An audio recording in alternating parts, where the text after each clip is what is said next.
Morgan stood in front of the hallway mirror, adjusting the soft folds of her pale blue sundress, the one Daniel once called sunlight on water.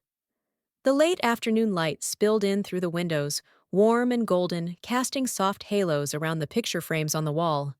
It was their third wedding anniversary, and though they had not planned anything elaborate, Morgan wanted to surprise her husband.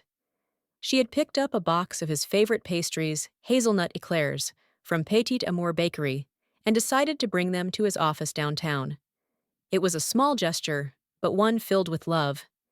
Daniel had been distant lately, tired and preoccupied, brushing off questions about work with vague answers. Morgan hoped this little surprise would make him smile. She caught the bus just before 3:30. The sun shimmered over the buildings as she made her way toward Daniel's company, Westbrook Development. She had been there before once for a holiday party another time, to drop off his lunch when he forgot it. But today, as she stepped into the sleek glass lobby, she was stopped by a security guard. He looked her over, confused. "Can I help you, ma'am?" She smiled politely. "Yes, I am here to see Daniel Whitaker. I am his wife." The man hesitated. "Daniel's wife just left about 5 minutes ago." Her smile faltered.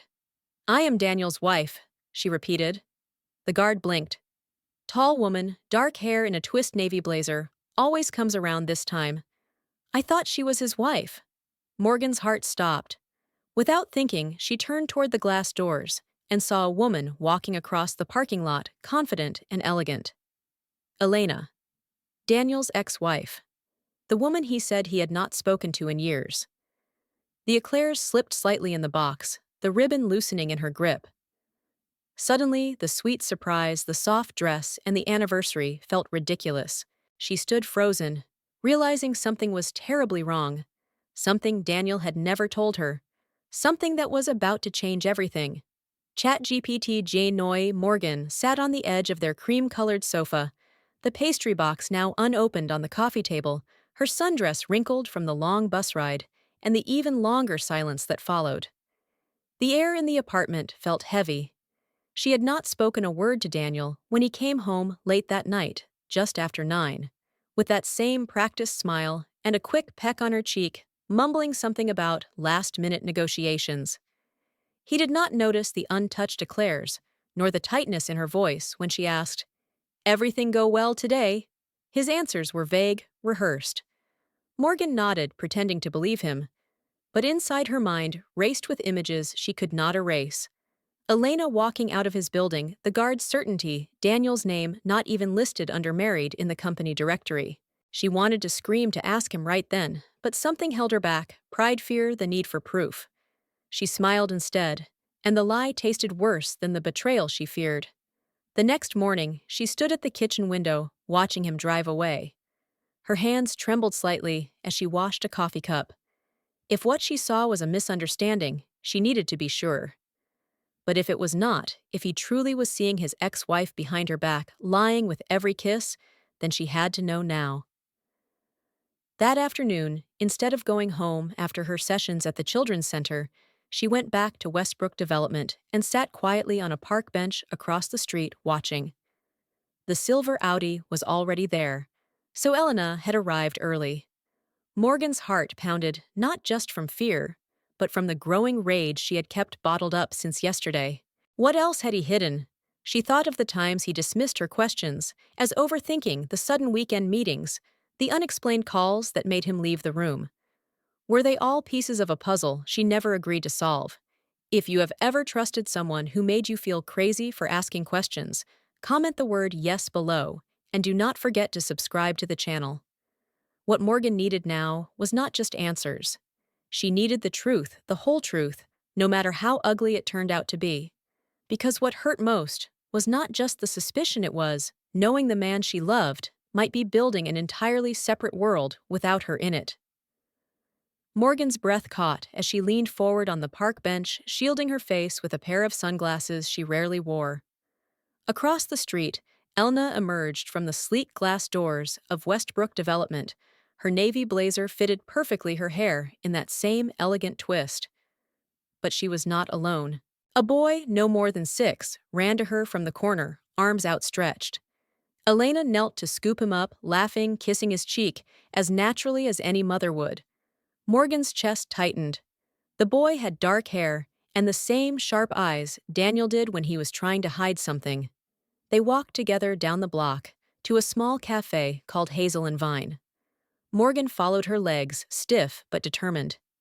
Through the window, she watched them sit, Elena the boy, and an older woman who joined them a few minutes later. The woman looked frail, pale, and tired, yet she smiled as the boy spoke excitedly about something on his tablet. Morgan could not stop staring at the child. The way he tilted his head, the way he smiled with one side of his mouth, it was Daniel's smile. She fumbled for her phone and took a picture through the glass, her hands shaking. Could this be Daniel's son? Had he been hiding a child all these years? And if so, how could he look her in the eye every night, sleep beside her, make plans for children of their own? The idea sank into her like cold water. She had spent 3 years married to a man who possibly had a family on the side, a family that welcomed him without question, a child who might call him Dad. Morgan's stomach twisted. She remembered how often Daniel had brushed off the topic of his past marriage, claiming there was nothing worth revisiting. Yet here, Elena was with a child that looked like him, in a moment that screamed of routine and affection. Morgan stayed frozen outside the cafe, her heart hammering like a warning bell she could not silence. The betrayal was no longer just a theory, it was beginning to feel like a full-blown reality. Her world, once soft and sure, now cracked open with doubt. And Morgan was no longer sure what was worse, the lies Daniel told, or the ones he let her keep telling herself. Morgan could not sleep that night. Every time she closed her eyes, the image of the boy's face came back to her, those eyes, that crooked smile. Daniel's features replicated on a child he had never mentioned. The next morning, she could barely eat. Her hands moved automatically as she packed away her therapy supplies and made her way through her morning sessions with the children, but her mind was tangled in a web of possibilities. Was he ashamed of the child, hiding him from her, to protect some secret arrangement with Elena? Or worse, was Morgan the secret? That afternoon, she returned to Westbrook Development, but this time she did not stop across the street. She walked straight to the building's parking lot and searched for the silver Audi. It was there, parked neatly in the corner. Peeking inside, she saw something that made her blood run cold, a small red and blue backpack with superhero patches thrown carelessly on the back seat. The image burned into her mind. It was real. The child was not a dream or some twist of imagination. He was a living, breathing part of Daniel's life. At 3 o'clock, Elena came out of the building again, this time alone. Morgan followed in a taxi, her voice low, as she asked the driver to keep his distance. They drove through the city, eventually arriving at a quiet apartment complex in the residential district. Elena entered one of the buildings. Morgan waited, then scanned the list of tenants posted inside. Her eyes stopped on the name Waterman Vera, Elena's sister. Morgan's thoughts sped up. Was this Elena's residence or the child's mother's? Suddenly, from a slightly open door down the hall, she heard a child's voice. "Aunt Elena, are we going to the park?" Then came a woman's voice, soft but tired. "After lunch, sweetheart. We have to let your mommy rest." Morgan froze. Mommy. Aunt. The boy was not Elena's child, and maybe not Daniel's either. The ice cracked beneath her feet. Was this just a tragic coincidence? Was she wrong all along? But the relief that flickered inside her was quickly overshadowed by new questions. If the boy was not Daniel's, then why had Daniel been so secretive? Why did the lies still feel heavy? Morgan was no closer to the truth, only deeper into the maze. ChatGPT, Jen Noy. That night, Morgan sat on the edge of their bed, the glow of the bedside lamp casting long shadows on the wall. Daniel was in the shower, humming faintly behind the bathroom door, oblivious to the storm inside her. She had followed Elena, tracked her to a woman named Vera, Elena's sister, and had overheard enough to know that the boy was not Daniel's. His name was Max, and his mother was recovering from surgery. But Morgan's relief had not lasted. It was quickly replaced by something colder and heavier, the realization that Daniel had still lied. Lied about his involvement with Elena. Lied about the time he spent helping this family. lied by omission, by silence, by carefully choosing which truths to share. Earlier that evening, Morgan had made a choice she once thought she never would. While Daniel was in the shower, she unlocked his phone. The guilt stung, but the need to know stung more. The truth unfolded in a stream of text messages. Elena thanking Daniel for rides to the hospital, for covering part of Max's clinic bill. Daniel replying, "Do not worry about the money. I'm just glad Max is doing better." Then a message that stopped Morgan's breath. "She still doesn't know, right?" Elena had asked. "No," Daniel replied. "I'm not ready to explain yet." Morgan read those words again and again, her hands numb. He was talking about her. He was explaining her away to his ex-wife, justifying his secrecy, planning the timeline of her truth, without including her in it. When Daniel came out, she could not look at him. Her voice was calm when she said, "I know you're helping Vera and Max." He froze. "I saw the messages. I know about Elena too." His face drained of color. "Morgan, but she cut him off. "Why couldn't you just tell me?" He sat down, hands open. "Because I was afraid. I did not want to hurt you. I did not want you to get the wrong idea. You thought I would not understand. I thought you would feel betrayed." "But I do feel betrayed," she whispered. "Not because you helped them, but because you left me out of it." And just like that, the truth lay between them, raw, tangled, and far too late. 1-2. Morgan stared down at her cup of coffee as Elena spoke, her voice calm and steady, without an ounce of apology in it.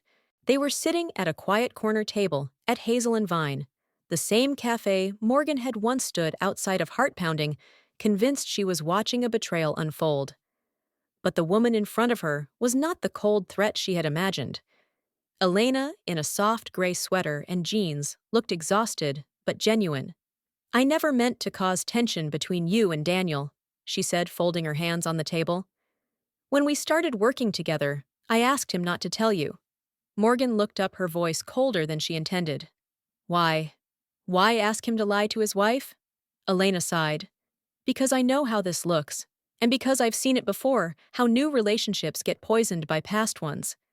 I did not want to be the reason your marriage cracked." Morgan wanted to argue, to push back, but part of her understood. Elena explained everything: how Daniel had offered her a consulting role when her career hit a wall, how he had quietly stepped in to help when Vera fell ill, how Max, Vera's son, reminded her of someone they both once knew. "He is not Daniel's son," she said plainly. "But I can see why you thought that. I did too the first time I met him. He looks just like Vera's late husband, Ian. And Ian, believe it or not, looked almost exactly like Daniel." Morgan blinked, stunned at the absurdity and relief of it all.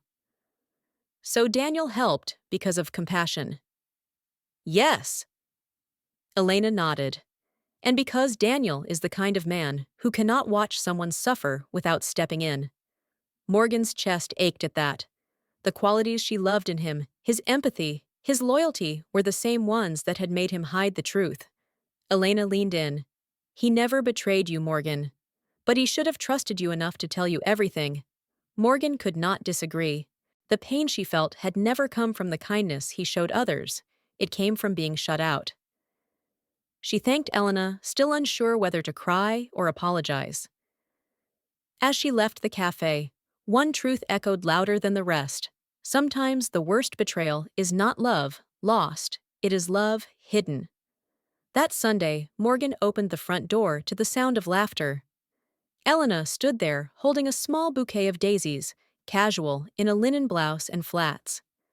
Beside her was Vera, warm and polite, and in front of them stood Max, clutching a toy truck and hiding behind his mother's leg. Daniel greeted them with ease, his hand briefly brushing Morgan's, as if to say, "Thank you for trying." Inside, the apartment buzzed with a different kind of energy. Max was quickly absorbed in Morgan's stash of educational toys. Vera chatted with Morgan in the kitchen about the children's center, and Elena helped Daniel bring out drinks. It should have been awkward, but it was not. It was human, vulnerable, real, and strangely healing. Over lunch, Morgan saw clearly what she had been too afraid to face. Not only had Daniel never cheated, but the people she had feared were simply trying to rebuild lives that had already known grief. Vera spoke openly about her husband's accident, about raising Max alone, and how much Daniel's quiet help had meant. Elna mentioned her new partner Eric with a shy smile, and Max lit up when he heard Morgan say she had once taught a class about race cars. The walls that once closed Morgan in now felt like they were falling away. No secrets, no shadows, just imperfect people doing their best. That night, after the dishes were put away and Max hugged her goodbye, Morgan curled into Daniel's arms on the couch. He kissed her forehead and said, "Thank you for giving me a second chance to be honest." And for the first time in weeks, Morgan believed him. If you have ever faced a moment where truth shattered your fear only to show something more beautiful beneath it, then this story was meant for you. Subscribe now for more powerful stories of love, trust, and the strength to start again. Herkoser.